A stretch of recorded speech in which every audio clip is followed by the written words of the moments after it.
Hello, everyone. This is News Now from the Belmont Journal, and we have our regular weekly update with Joanna Tzouvelis of the Citizen-Herald, which you can also find online at belmont.wickedlocal.com. And I'm your host, Mike Crowley. So welcome, Joanna. Thanks, Mike. A variety of stories to cover today. And I guess we lead with some very, very sad news. There was a fatal rollover crash in Belmont this past Thursday. What can you tell us about that, Joanna? At about 2:50 in the morning on March 4th, there was a fatal rollover crash in the area of Common Street and Dunbarton Road involving a box truck, a 25-foot box truck, carrying bean sprouts from a farm in Whately, Mass. The driver was identified as 44-year-old, I have to read this because it's a long name, Faustino Soto of Hadley, Massachusetts. It is not known if he was licensed to drive that truck. I could not get that information confirmed. This is under investigation. They do not know what the cause of the truck rolling over was, but they are studying, reconstructing the whole accident. But it appears it could have been speed, and he could have possibly hit the median in the road because the truck rolled over onto the driver's side into a snowbank, and he was trapped in there. He was pronounced dead on the scene. All 11 firefighters who were on duty at the time responded. Belmont Fire, they all responded. There was coverage, brought in from other towns for the Belmont Fire Department. And it took a few hours to do what they called a recovery because they knew right away that he was not responsive and he was pronounced dead at the scene. They treated it as a recovery, and they had to close the road while they were extricating him from the vehicle. They had to cut open the windshield, cut off the roof, cut off the doors, and then I believe 2 tow trucks had to raise the vehicle from its side.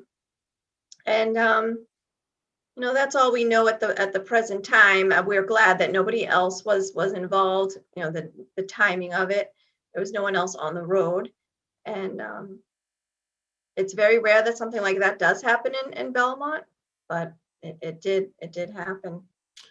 All right. Very, very, very sad, Joanna.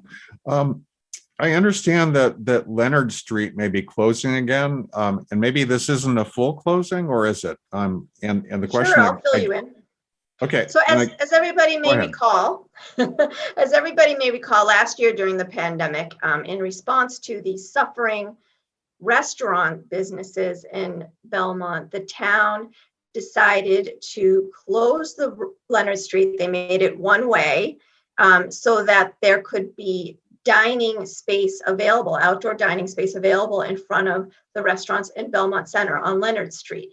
So they used the sidewalks and part of the streets for seating.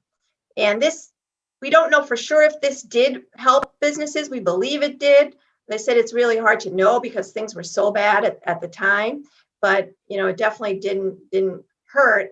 And what they'd like to see is they'd like to see it repeated. So many people, I think more than 300 people showed their support for this in emails to the select board. And then the other night, on March 8th, there was a public forum and many, many people spoke in favor of it. The majority of people spoke in favor of it.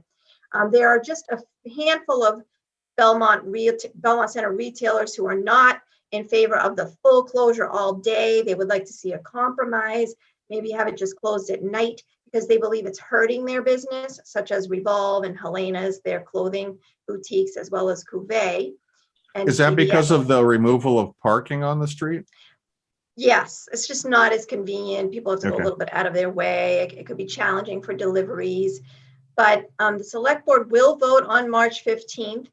They will be closing it. They will probably do it the same way as last year. I don't know if they're going to tweak it in any way, but what they have to decide is when. So some retailers, some restaurants wanted it April 1st to the end of October, but I don't know if they'll do it that long. It all depends. The other concern is not just weather, because April weather can still be very cold, as you know. But the other concern is traffic. Traffic may be different because now, as you know, things are getting better. Things are opening up. People are getting vaccinated. People are going back to work. So it's possible that traffic will pick up at that bridge intersection. And that's the only thing. It's hard to know if that will happen or not and how that will affect this closure. Like last year, they may have to tweak it along the way. They did that last year.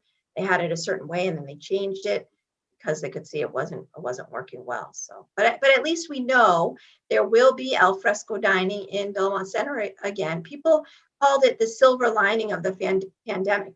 Many people, like Ellen Schreiber, the Warren Committee, she referred to it as the silver lining during the pandemic. People liked it. They even had a ping pong table, if you recall, in front of Champions, and just brought people out during a very difficult time, in a safe way, outdoors. Okay, well, so we'll be looking forward to see what happens with that. Now, I also understand that eating options are, maybe expanding in Belmont. We've got a new market and a fast food restaurant opening soon. What's the story there? I love writing about new businesses opening, especially during the pandemic.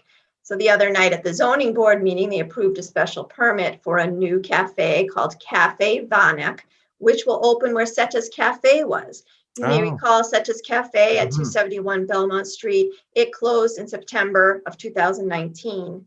So it's nice to see that something will be reopening there. But what I learned is the owners, who are from Watertown, they're a couple that came from Iran to America 25 years ago.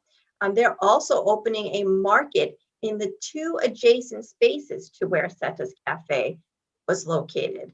273, 275 Belmont Street will become Super Vanak. So there's going to be a market called Super Vanak right next door to the cafe, which is going to be called Cafe Vanak.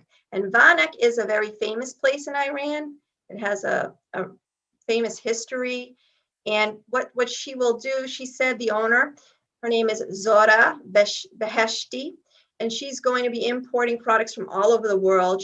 They currently own a store in Watertown where they said people from 5 different states are shopping there: Connecticut, Rhode Island, New York, New Hampshire, Maine. They're all coming to get these products that are specialty products imported, including, this is exciting, their own brand of saffron, which is going to be imported from Iran. Now, I don't know if you're aware, saffron is a spice, and it's got a lot of, people believe it has a lot of health benefits.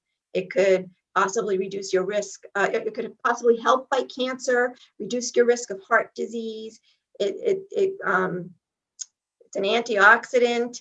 It can boost your libido. It can help your mood. It also tastes good, Joanna. Even better. You can have it as tea. You can use it as a spice. I'm pretty excited about that. The market will be opening next week, they believe, and the restaurant will be opening in a few weeks. So look for more news on Wicked Local Belmont and in the Belmont Citizen-Herald about the grand opening. And they're also on Facebook and Instagram if you look for super.vanak, VANAK, and they also have a website. Okay, that is great to know. So we're going to close today on some really happy news. A 9-year-old Belmont girl has been honored for saving her neighbors. What happened, Joanna? It is. I love news like this too. 9-year-old Belmont resident Arda Maseregian.